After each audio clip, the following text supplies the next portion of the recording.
Si LeBron James ay hindi lamang pinangungunahan ang Team USA Basketball, kundi ang buong bansa ng United States sa nalalapit na opening ceremony ng Paris Olympics.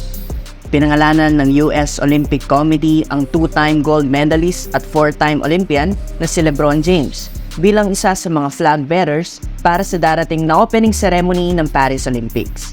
Si James ay ang kauna-unahang US men's basketball player na nakakuha ng karangalan bilang flag bearer para sa opening ceremony.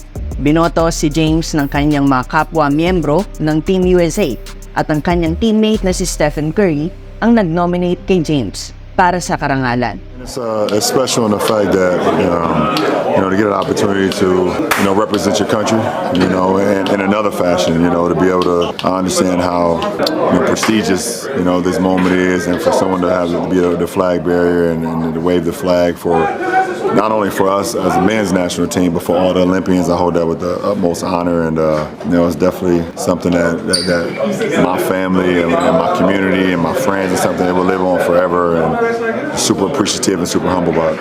Ito ang pang-apat na appearance ni LeBron sa Olympics. Matatandaan na naglaro si James sa kanyang unang Olympic Games noong 2004 nang manalo ng bronze medal ang koponan ng USA Basketball. Sumunod naman ay naging miyembro ng 2008 Redeem Team kasama si Kobe Bryant na nangibabaw sa kompetisyon sa Beijing upang makuha ang kanyang unang gintong medalya. At bumalik naman noong 2012 upang makakuha ng isa pang gintong medalya sa Olympics. Kasama naman ni LeBron ang kanyang teammate na si Kevin Durant sa mga listahan ng manlalaro ng Team USA na sasabak sa Olympics ng 4 na beses. Magaganap ang opening ceremony ng Paris 2024 Olympics sa Biyernes, July 26, 2024. At kung nagustuhan ninyo ang balitang ito, please like, comment at subscribe para sa mga susunod pang diskusyon sa larangan ng basketball.